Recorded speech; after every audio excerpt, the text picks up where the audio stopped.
2।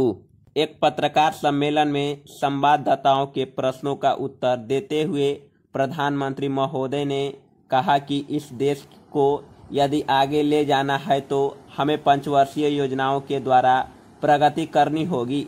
हमारी पहली पंचवर्षीय योजना, दूसरी पंचवर्षीय योजना, तीसरी पंचवर्षीय योजना तथा चौथी पंचवर्षीय योजना पूरी हो चुकी है और पांचवी पंचवर्षीय योजना का काम आरंभ हो चुका है।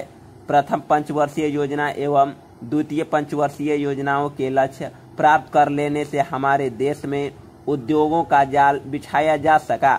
तृतीय पंचवर्षीय योजना के अंत तक इस देश में करोड़ों रुपयों का वह सामान तैयार होने लगा था जिसे हमें विदेशों से मंगाना पड़ता था। इसके साथ ही चतुर्थ पंचवर्षीय योजना के दौरान देश की सुरक्षा के मामले में यह देश आत्मनिर्भरता प्राप्त कर सका। सम्मेलन में रक्षा मंत्रालय में राज्य मंत्री ने बताया कि हमारे नेट हवाई जहाज़ों ने विदेशों में बने हवाई जहाज़ों से कहीं अधिक सफलता प्राप्त की।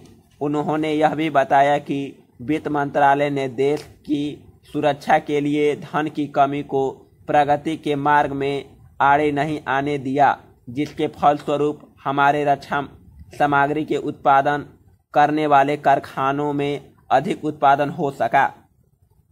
पत्र प्रतिनिधियों से बातचीत करते हुए विधि मंत्री ने यह बताया कि देश में आम चुनाव निर्धारित समय में किए जाएंगे। इसके लिए हर एक राज्य में निर्वाचकों की सूची तैयार की जा रही है। राज्य की विधानसभाओं के लिए भी निर्वाचन उचित समय पर किए जाने और उन्होंने जोर दिया, हमारे देश में निर्वाचन कण हर 10 वर्ष के बाद बढ़ जाते हैं, इसलिए मतदाता सूचियों को अंतिम रूप दिया जाना जरूरी है। विधानमंडलों के चुनावों के लिए भी तैयारियां की जा रही है। उन्होंने यह भी बताया कि देश के अनेक प्रांतों में संयुक्त विधायक दलों की सरकारें बनी किंतु वे जनता की आकांक्षाओं की पूर्ति नहीं कर सकी, किंतु फिर भी देश की जनता सर्वोपरि है, उसका निर्णय अंतिम होता है। हमारे देश में निर्वाचन पद्धति जो भी बनाई गई है उसके अनुसार देश में आम चुनाव अथवा मध्य अवधि चुनावों के लिए प्रबंध करने का दायित्व तो मुख्य निर्वाचन आयुक्त का है, जो निर्वाचन आयोग का अध्यक्ष होता है।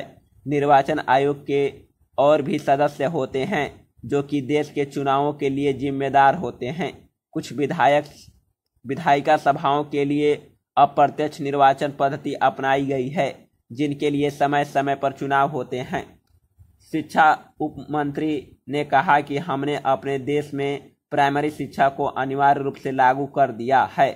अध्यापकों को निर्देश दिया गया है कि वे घर घर जाकर ऐसे बच्चों की सूची तैयार करें जो 5 वर्ष से अधिक उम्र के हों गए हैं और शिक्षा प्राप्त नहीं कर रहे हैं। उस शिक्षा प्राप्त करने के लिए व्यापक प्रबंध किए गए हैं, किंतु यह आवश्यक है कि उच्च शिक्षा उन्हीं को प्राप्त हो जो कि इसके लिए योग्य हों। अतः 10वीं कक्षा पास करने के बाद विद्यार्थी अपनी रुचि के अनुसार व्यवसाय चुने। समाप्त।